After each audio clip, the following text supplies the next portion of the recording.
नमस्ते, money capital channel में आप सबका स्वागत है। तो आज हम इस वीडियो में SCL इन्फोसिस्टम लिमिटेड इस कंपनी के बारे में इंफॉर्मेशन देखने वाले हैं, जिससे कि हमें पता चल सके कि कंपनी हमें फ्यूचर में किस तरह के यहाँ पर रिटर्न देते हुए देखने को मिल सकती है।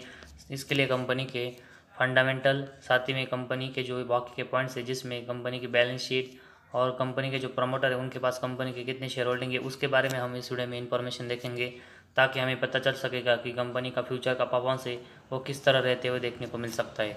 तो इसके लिए सबसे पहले हम कंपनी के बिज़नेस के बारे में देखेंगे। तो SCL इन्फोसिस्टम ये कंपनी हमें mainly value added distribution technology में काम करते हुए देखने को मिल रही है, और उसके साथ ही में मोबिलिटी और कंज्यूमर इलेक्ट्रॉनिक प्रोडक्ट्स है उसमें भी कंपनी हमें काम करते हुए देखने को मिल रही है। और उसके साथ ही में कंपनी हमें वाइड रेंज सर्विस जैसे कि IT infrastructure service, infrastructure manage service, enterprises application service, और उसके साथ ही बहुत सारे अदर्स हमें सर्विस कंपनी प्रोवाइड करते हुए देखने को मिल रही है।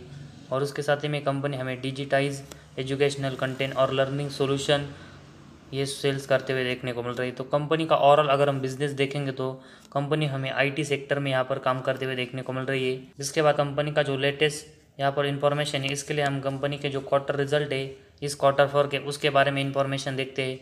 तो इसमें कंपनी का जो Q4 का नेट प्रॉफिट है वो हम मार्च 22 में देखेंगे तो ये हमें -22 करोड़ का यहाँ पर देखने को मिला है, जो कि Q3 में कंपनी का लॉस हमें -7 करोड़ का यहाँ पर देखने को मिला था। तो कंपनी का जो लॉस है वो हमें Q3 के कंपेरेटिवली Q4 में और बढ़ते हुए देखने को मिला है, जो कि हमें एक निगेटिव बात यहाँ पर देखने को मिली है। वही अगर हम पिछले साल के Q4 में देखेंगे तो कंपनी का जो नेट प्रॉफिट है वो हमें -42 करोड़ का देखने को मिला था, जो कि अभी हमें इस Q4 में कम होकर -22 करोड़ का यहाँ पर देखने को मिला है। तो कंपनी का जो लॉस है वो ज़रूर हमें थोड़ा सा कम होते हुए देखने को मिला है, लेकिन कंपनी अभी भी हमें बहुत बड़े लॉस में देखने को मिल रही है। तो क्वार्टरली बेसिस अगर हम देखेंगे तो कंपनी के जो नेट प्रॉफिट है उसमें कंपनी हमें और लॉस करते हुए देखने को मिल रही है। साथ ही में ईयर बेस देखेंगे तो कंपनी का जो लॉस है वो थोड़ा सा हमें ज़रूर कम होते हुए देखने को मिला है, लेकिन अभी भी हमें इस Q4 में कंपनी लॉस में देखने को मिल रही है। तो अभी भी अगर हम देखेंगे तो मार्च 22 का जो Q4 है उसमें कंपनी हमें यहाँ पर लॉस में देखने को मिल रही है, और उसी की वजह से कंपनी का जो शेयर है उसमें हमें लगातार यहाँ पर गिरावट पिछले कुछ दिनों से होते हुए देखने को मिली है।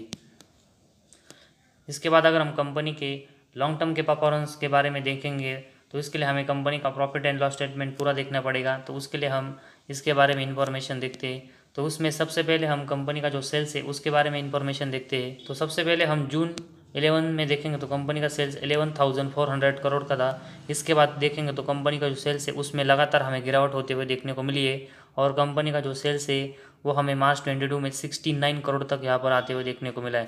तो लगातार अगर हम देखेंगे तो जो सेल्स की ग्रोथ है वो हमें लगातार यहाँ पर डाउन होते हुए देखने को मिली है, और उसकी वजह से कंपनी के जो परफॉर्मेंस है वो हमें ख़राब होते हुए देखने को मिले। तो कंपनी के जो यहाँ पर सेल्स है हमें मार्च 22 में बहुत ही ख़राब होते हुए देखने को मिले, तो उससे कंपनी के जो बाकी के सभी परफॉर्मेंस है उसमें कंपनी हमें ख़राब परफॉर्मेंस करते हुए देखने को मिल सकती है। तो कंपनी को फ्यूचर में एक अच्छी ग्रोथ करनी है तो सबसे पहले अपने जो सेल्स की ग्रोथ है वो कंपनी को बढ़ानी पड़ेगी। तो कंपनी के जो सेल्स है उसमें से अगर हम कंपनी के एक्सपेंस को यहाँ पर कट करके देखेंगे तो कंपनी का जो सेल्स है उसके कंपेरेटिवली कंपनी के जो एक्सपेंस है वो हमें ज़्यादा होते हुए देखने को मिले, और उसी वजह से कंपनी हमें लगातार ऑपरेटिंग प्रॉफिट में लॉस करते हुए देखने को मिली है। तो जून 11 में अगर हम देखेंगे तो जून 11 और 12 में कंपनी का जो ऑपरेटिंग प्रॉफिट है वो हमें प्लस में देखने को मिला था, लेकिन इसके बाद जैसे हमें कंपनी के जो सेल्स के कंपेरेटिवली कंपनी के एक्सपेंस ज़्यादा होते हुए देखने को मिले, तो कंपनी का जो यहाँ पर ऑपरेटिंग प्रॉफिट है वो हमें लगातार यहाँ पर लॉस में जाते हुए देखने को मिला, और ये लॉस हमें मार्च 22 में 102 करोड़ का यहाँ पर देखने को मिला है। तो कंपनी अपना जो ऑपरेटिंग प्रॉफिट है उसमें हमें बहुत ही खराब परफॉर्मेंस करते हुए देखने को मिली है। इसके बाद ऑपरेटिंग प्रॉफिट मार्जिन के बारे में देखेंगे तो जून 11 और जून 12 में कंपनी के जो यहाँ पर ऑपरेटिंग प्रॉफिट हमें प्लस में देखने को मिला था, तो उसकी वजह से हमें 2 साल यहाँ पर ऑपरेटिंग प्रॉफिट मार्जिन कंपनी का प्लस में देखने को मिला था, लेकिन इसके बाद कंपनी का ऑपरेटिंग प्रॉफिट मार्जिन हमें ये भी माइनस में जाते हुए देखने को मिला, और मार्च 22 में हमें ये -147% का देखने को मिला है। तो बहुत ही ख़राब हमें इस कंपनी में तो ऑपरेटिंग प्रॉफिट मार्जिन भी इस कंपनी का हमें ख़राब होते हुए देखने को मिला है।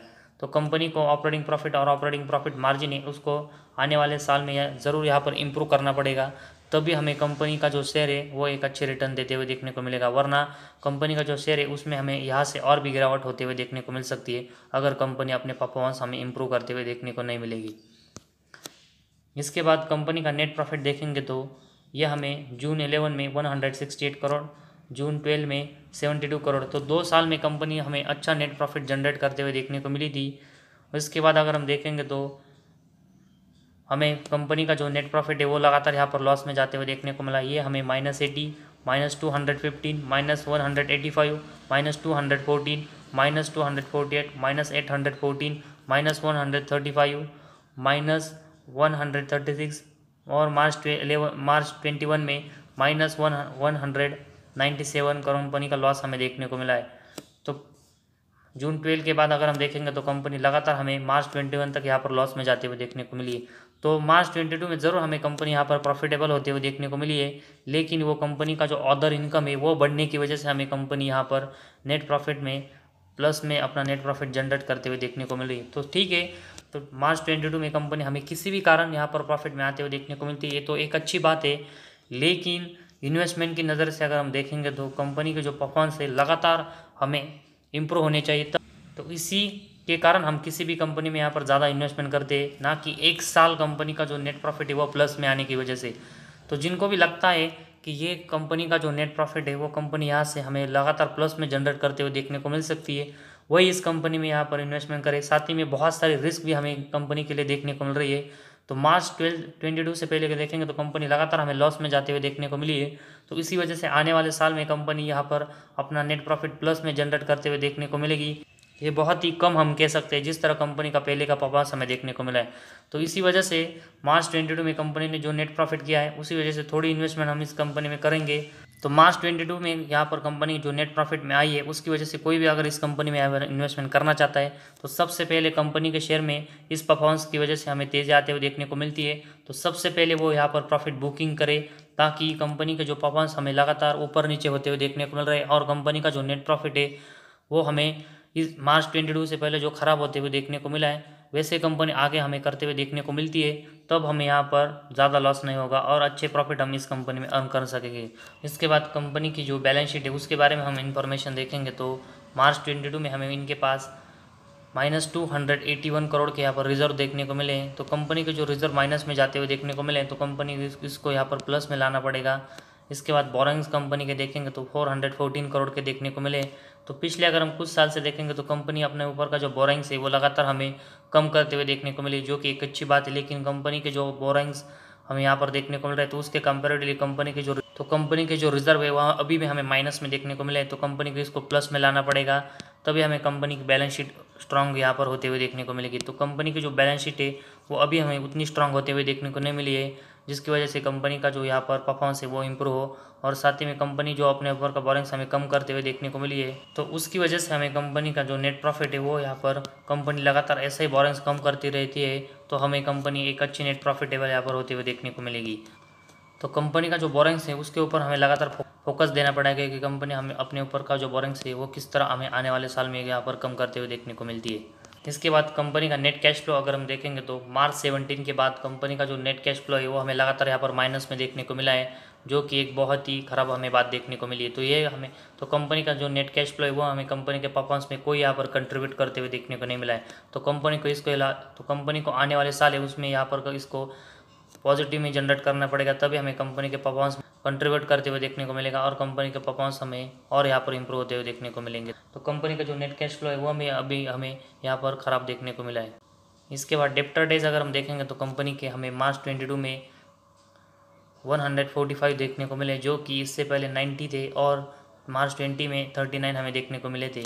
तो कंपनी के जो डेप्टर डेज मार्च 22 में बढ़ते हुए देखने को मिले, तो कंपनी को इसको भी कम करना पड़ेगा, तभी हमें कंपनी के परफॉर्मेंस यहाँ पर अच्छे होते हुए देखने को मिलेंगे। साथ ही इन्वेंटरी डेज कंपनी के 18 हमें देखने को मिले। तो कंपनी के जो इन्वेंटरी डेज है वो हमें मार्च 22 में यहाँ पर ठीक ठाक देखने को मिले, जो कि एक अच्छी बात है। लेकिन कंपनी को अपने जो डेप्टर डेज बढ़े उसको कम करना पड़ेगा। इसके बाद कंपनी का जो शेयर होल्डिंग पैटर्न है उसके बारे में इंफॉर्मेशन देखेंगे तो मार्च 22 में हमें प्रमोटर के पास 62.89% की हिस्सेदारी देखने को मिली है।